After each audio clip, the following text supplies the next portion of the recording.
Some Coloradans had a lot to celebrate on January 1st as dozens of shops, mostly in Denver, opened to sell recreational marijuana to long lines of customers, including people from Nebraska and Ohio. Now, why were out-of-towners there? Because if you want to purchase recreational marijuana, are 21 years of age, and have a valid out-of-state ID, you can get up to a quarter-ounce of pot in Colorado. And Coloradans who are 21 and have a valid ID can purchase up to an ounce. An ounce equals slightly more than 28 grams, or about 60 joints. Now, if you're a resident and have a valid medical marijuana card, you can buy up to 2 ounces. How much will this run recreational users who don't have a medical marijuana card? Right now, the estimated cost for 1/8 of an ounce is anywhere between $35 and $70 after taxes. A quarter of an ounce will run you about $130, and the cost of a top shelf ounce will cost you $400, not including taxes. So Raul says, while it is entirely possible that prices will drop over time, right now they are projected to add significant amounts to the economies of both Colorado and Washington state, where recreational pot will legally be for sale later this spring. According to Archive Market Research, Washington state is expected to add $208 million to its economy in 2014 from legal marijuana sales, and in Colorado, $359 million could be added this year from pot sales. Joining me now from Washington, D.C. is Jared Bernstein, an MSNBC and CNBC contributor. He's also a fellow at the Center on Budget and Policy Priorities. And at the table, Chris Simonek, who is editor-in-chief of High Times Magazine, and Raul Reyes, attorney and columnist at USA Today, Katrina vanden Heuvel, editor and publisher of The Nation magazine, and Carl Hart, associate professor of neuroscience and psychology at Columbia University, and author of High Price, a neuroscientist's journey of self-discovery that challenges everything you know about drugs and society. Now, Jared, I want to start with you because I want to start with you on the pure economics of this question. Those were extremely long lines. It looked like Black Friday out there. And I guess I just want to know, how much of an economic impact is this really likely to have? I mean, will Colorado feel different? Well, first of all, when an economist sees a line like that, we immediately think demand exceeding supply. Yep. Great insight, right? Typically, that would lead to higher prices, at least in the near term. Over the longer term, you'd expect more retailers to get into the business, although it's heavily regulated, so there's a wrinkle there. Look, the numbers you mentioned are reasonable, sensible numbers based on the kinds of revenues states will achieve from their taxes on the sale of marijuana. But there's a whole nother side of savings to state coffers having to do with the savings from no longer enforcing prohibition. In many cases, that amount is similar, if not greater, to the fiscal revenues that come in from the taxation. So there will be benefits to state coffers. Against that, and I don't know that this was in the numbers you showed, against that, you have to figure the increased cost of regulating pot sales. That's not trivial either. Well, so let me ask you this. I mean, in a very realistic way, if I am a entrepreneurial small business man or woman and I am looking for a market to enter, if I've been watching Shark Tank on CNBC and I'm like, okay, I need a market to enter, is this the one? Do I move to Colorado, try to get a license and say, hey, we've got long lines, that means we've got supply is insufficient to demand, and this is a way for me to individually go make a profit?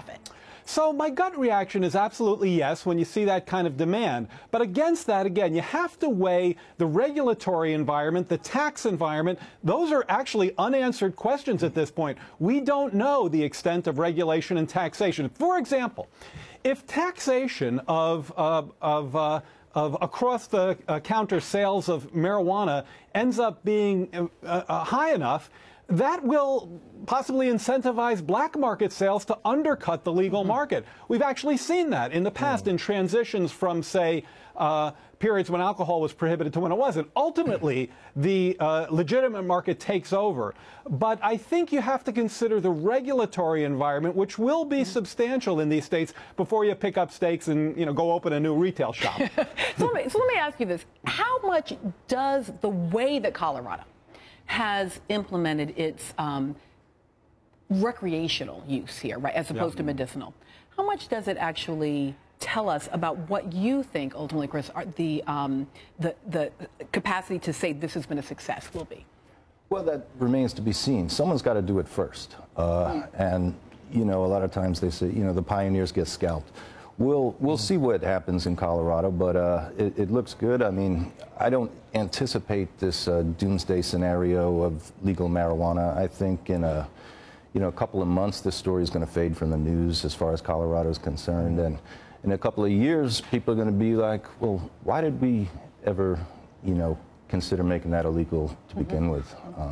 That's what I think. Although I'm not a big fan of metaphors of pioneers and scalping, which I just want to put my finger on here. That said, there is, Carl, this challenge here in that what we are seeing is people pushing the frontier in terms of states and communities, despite some resistance that exists in those communities, saying, you know what, the cost of prohibition is too high, right? The cost of criminalization in communities, the cost of keeping people from doing it is too high when there's not good, solid medical evidence that says this is more problematic than other things that are legal in our neighborhoods. Yeah, no, I think that when we think about the ultimate benefits of this, one of the things that it does, Colorado and Washington, it sends a message that we think that the risk or the harms associated with prohibition are too high. And so by making this thing recreationally legal and we're regulating in previously unregulated market,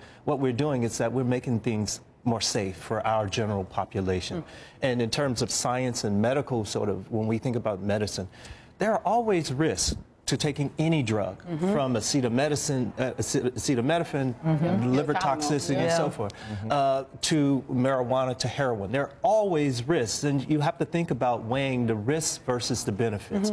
And in this case, Colorado and Washington said, hey, the risks are too high for our current approach. Yeah, I mean, the deaths from prescription drugs in this country far exceed the deaths, direct deaths at least, from anything marijuana related. And yet, the reason we have highly regulated but legal prescription drugs is because we say the benefits of those prescription drugs are very high. Absolutely. Right. And to your point about pushing the frontier, you know, that this is basically uncharted territory for the states, one thing that's very important to remember is that our laws do not shape the culture. It's the culture that shapes the laws. You know, we've already seen that with same-sex marriage. I believe in the future we will see it with immigration reform, and it's now happening with the legalization of pot. I think it was back in October that for the first time a majority of the American Republic supported legalization of pot. So with these states taking the lead, we are going to see the needle moving. And we don't know how it's going to work out, but it sure as heck, you know, the American public does not, I think we've reached a tipping point where they're not in favor of the